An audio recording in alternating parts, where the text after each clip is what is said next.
네, 치킨 마렌고에 샹베르탱 와인을 곁들인다면 얼마나 맛있을까요? 하지만 방송이까지 일단 참겠습니다. 자, 말씀드린 대로 로맨티스트죠. 나폴레옹에 대한 사랑 이야기 알아볼까 합니다. 나폴레옹이 가장 사랑했던 여인 조세핀, 첫 번째 부인이죠. 예, 그 조제핀은 1763년생이고요. 나폴레옹보다 6살 연상입니다.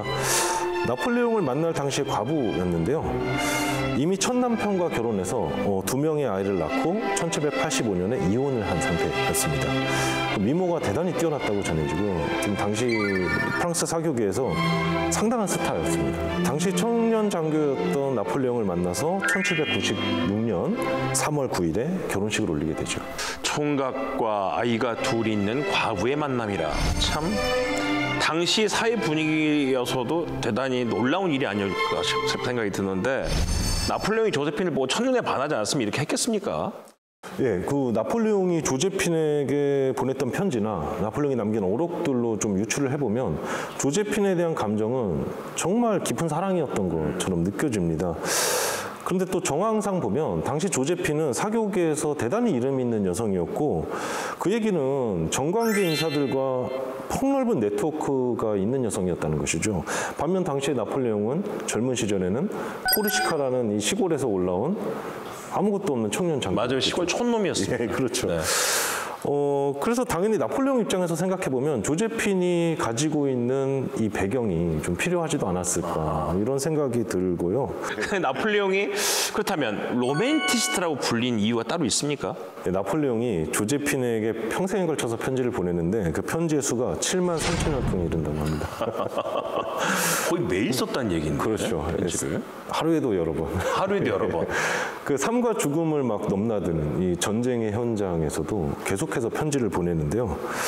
그 편지에 조제핀에 관련해서 나폴레옹이 남긴 로맨틱한 오록들이 굉장히 많이 전해집니다. 이제 뭐 예를 들어보면 그중에 뭐 가장 널리 알려진 거는 나를 지배한 정복자는 조제핀뿐이다, 뭐 라던가 이런 말들이 있죠. 막 닭살 돋습니다. 네. 자, 아내에게 그렇게 많은 편지를 보냈다는 게 신기하기도. 뭐 사실 우리도 살아남기 위해서 매일매일 문자를 잘 보내고는 있습니다만은 도대체 어떤 내용을 이렇게 많이 썼습니까?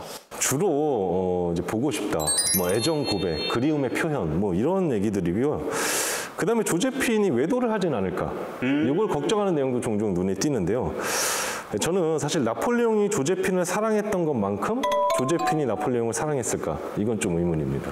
지금 계속 나폴레옹이 조세핀에게 편지 썼다는 말씀하셨는데 답장은 안 했나 보죠? 뭐 하는 경우도 있었는데 안 하는 경우도 깜깜무소식인 경우도 많았습니다. 아하. 나폴레옹이 전쟁을 떠나 있을 때 조제핀은 사실 자유연애에 가까울 정도로 많은 젊은 남성들과 외도를 하거든요. 그래서 나폴레옹이 보낸 편지들을 보면 뭐 그동안 어디서 뭘 하고 있었냐, 나한테 편지도 안 보내고 나를 더 이상 사랑하지 않는 거냐, 뭐 당신이 답장 쓸 때까지 내가 기다리겠다. 근데 그렇게 두 사람이 썼던 편지들이 최근에 경매에서 고가로 판매되기도 했다면서요? 그 먼저 나폴레옹이 결혼 전에 보냈던 연애 편지 중에 한 통이 2007년에요. 55만 달러에 낙찰이 됩니다. 네. 55만 달러가 약 7억 3천만 원 정도 되는 돈인데요. 런던 크리스티 경매에서 팔렸는데요. 당초 낙찰 예상가의 5배에 달하는 금액입니다. 대단하다. 이 편지에도 굉장히 로맨틱한 어구가 등장하는데요. 당신에게 내가 3번의 키스를 보냅니다. 한 번은 가슴에, 한 번은 입술에, 그리고 한 번은 눈에. 이런 문구가 들어가 있는 편지였습니다. 와, 전쟁 영웅이 어떻게 그렇게 달콤한 말을 쓸 수 있었을까? 대단히 놀라운 일인데 그렇게 편지 보내고 그렇게 사랑한 사이였는데도 불구하고 이혼을 하게 됩니다. 그 결혼한 지 8년 만에 이혼을 하게 되는데요. 남녀 사이에 이런 뭐 당사자가 아니면 모르죠. 그래서 여러 가지 뭐 추측과 설들이 난무하는데 어쨌든 공식적인 이혼의 이유는 둘 사이에 아이가 없었기 때문입니다.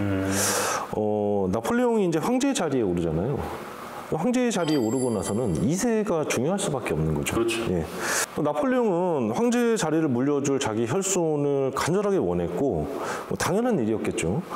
그리고 나폴레옹의 가족들은 사실 이 조제핀이라는 여성을 좀 못마땅하게 생각했습니다. 그래서 새 아내를 맞이해라, 아이를 가질 수 있는, 그렇게 나폴레옹에게 성화였고요.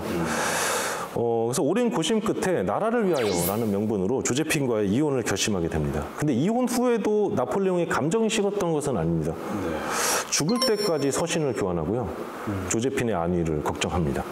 네, 듣고 보니까 그래도 나폴레옹이 로맨티스트였다는 건 이해가 됩니다. 자, 그런데 제가 알기로는 역시 연상이어서 그런지 조세핀이 먼저 사망한 걸로 알고 있는데요. 무척 나폴레옹을 슬퍼했다고 들었습니다. 사실 조세핀이 폐렴으로 사망합니다. 손 쓸 새도 없이 세상을 떠나게 되는데요. 이 소식을 들었을 때가 나폴레옹이 엘바 섬에 유배 중일 때였어요. 어우, 또 안 좋을 때네. 예. 그때 뭐 식음을 전폐할 정도로 상심했다고 좀 전해집니다. 네. 자, 두 사람의 결혼 생활이 어땠는지, 이혼의 진실이 무엇인지를 떠나서 진정으로 서로를 사랑했던 관계였던 것만은 충분히 이해가 되는 이야기였습니다.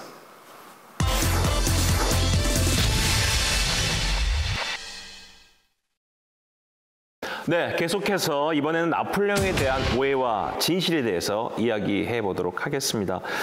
나폴레옹이야말로 워낙 역사적으로 중요한 인물이다 보니까 여러분도 함께 듣고 계시지만 여러저러 썰이 많습니다.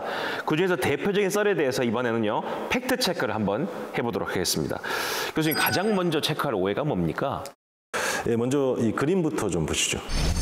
나폴레옹 초상화 중에서 가장 유명한 작품이 저 초등학교 때부터 정말 많이 봤던 그림인데, 근데 이 그림이 왜죠? 예, 말씀하신 대로 나폴레옹 하면 떠오르는 초상화인데요. 이 작품을 보시면 나폴레옹이 상당히 이상화된 모습이죠. 이목구비가 굉장히 조각같이 묘사되어 있고 백마에 탄 채 병사들을 격려하는 모습이 아주 위험에 넘칩니다. 사실 이 초상화 속의 나폴레옹의 모습이 현실의 모습과 같았을까요? 좀 거리가 있었는데요.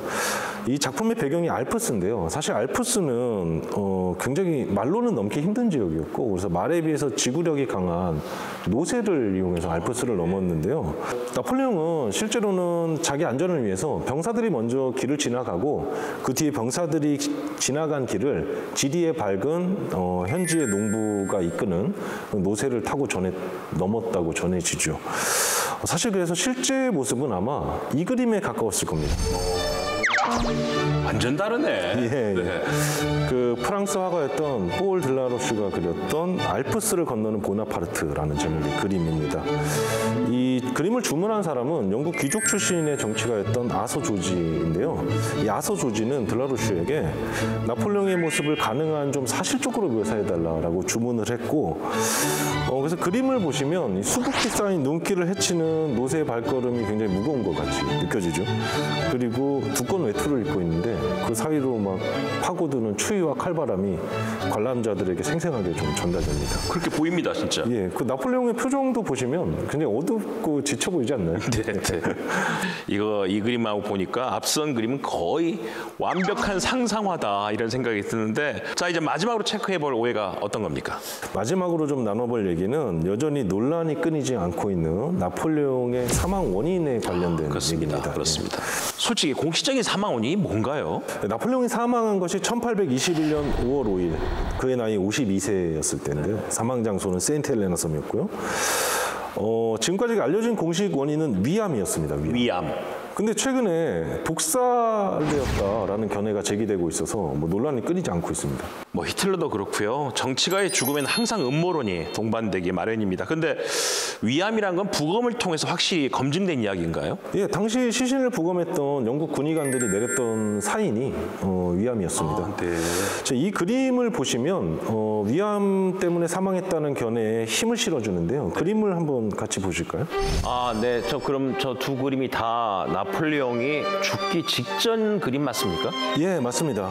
먼저 들라로슈의 퐁텐블로의 나폴레옹 보나파르트라는 그림을 보시면 나폴레옹의 배가 불룩 나와 있는 모습을 확인하실 수 있죠.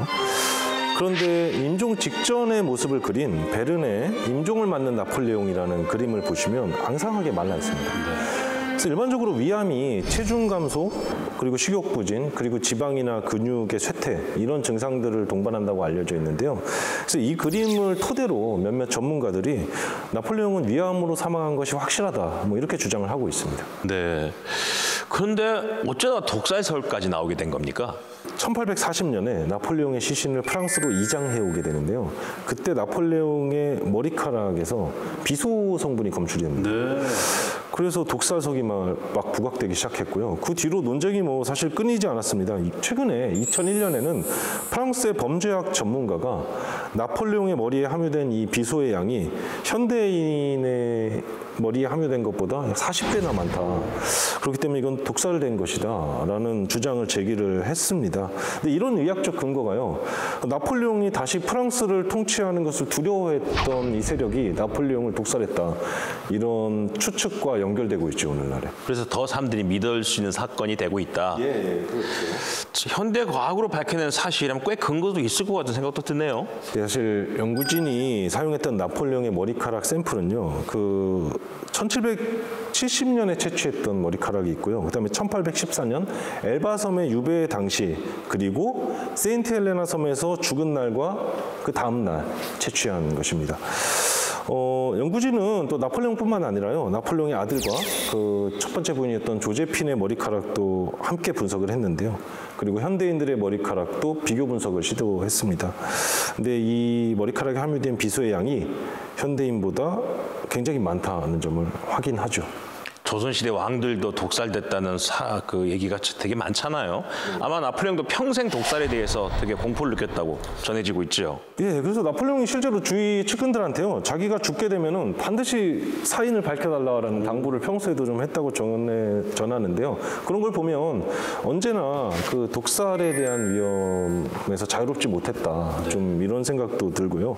지금이라도 확실한 원인을 밝혀내기 위해서 나폴레옹 시신을 뭐 해부한다거나 이런 생각들은 없을까요? 나폴레옹의 시신이 지금 이장되어서 파리에 매장되어 있는데요. 정부 당국에서 이 요구들을 거부했죠. 그 정확한 사인을 밝히기 위해 해부를 하자라는 요구를 거부를 했습니다. 왜냐하면 이게 영국과 프랑스 간에 눈에 보이지 않는 외교적 마찰로 번질 수도 있고요. 나폴레옹이 프랑스의 국가적 영웅이니까요. 영국에서 이 영웅을 살해했다는 것이 만약에 밝혀졌을 경우에 갖게 될 정치적 부담. 그러네요. 좀 이런 것들이 걱정됐을 수도 있겠죠. 네. 하여간 마지막 죽음까지도 아주 드라마틱한 인물이 바로 나폴레옹입니다. 이렇게 얘기를 한참 나누다 보니까 이제 배도 고픕니다. 허기가 드는데, 나폴레옹에게 행운을 가져다 줬다는 부적 같은 음식, 치킨 마렌고 다 됐는지 한번 확인해 보도록 하죠.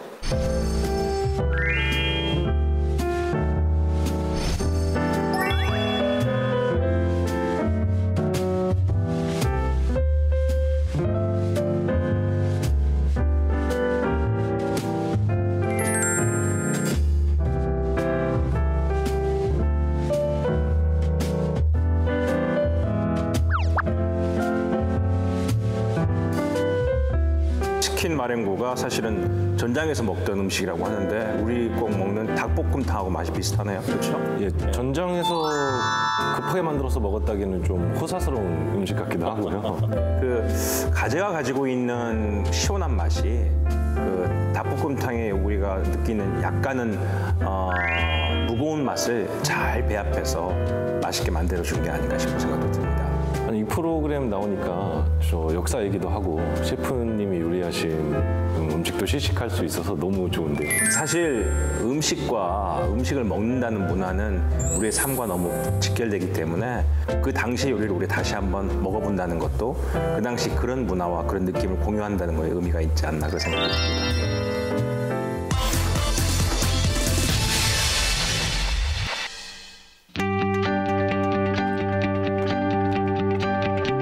대가들이 사랑하는 소울푸드를 통해서 그들의 삶을 들여다본 쿡방 야사였습니다. 임동 교수님, 오늘 나폴레옹에 대한 얘기 나눠봤는데 어떠셨어요? 예, 나폴레옹과 관련된 여러 설들을 제가 소개를 해드렸는데요. 물론 그중에 역사적 사실에 부합하는 것도 있고 그냥 설들도 있었지만, 지금 뭐 역사학자의 입장에서 이 설이 진짜냐 아니냐를 따지는 것도 물론 중요하겠지만, 유명한 인물일수록 사실 그와 관련된 설들이 많아지는 거는 어떻게 보면 보편적인 현상이지 않겠습니까? 그래서 저는 개인적으로 이 설들이 진짜냐 아니냐의 문제를 떠나서 나폴레옹과 관련된 수많은 설이 오늘날에 존재한다는 것이 거꾸로 나폴레옹의 역사적 중요성을 방증하는 것이 아닌가, 이런 생각이 들었습니다. 네, 저도 오늘 아주 유익하고 재미있는 시간이었습니다. 오늘 함께해 주신 임동혁 교수님과 이재범 셰프님께 감사 인사 전하며 저도 여러분께 인사드리도록 하겠습니다. 지금까지 역사와 쿡방의 맛있는 만남 쿡방 야사였습니다. 고맙습니다.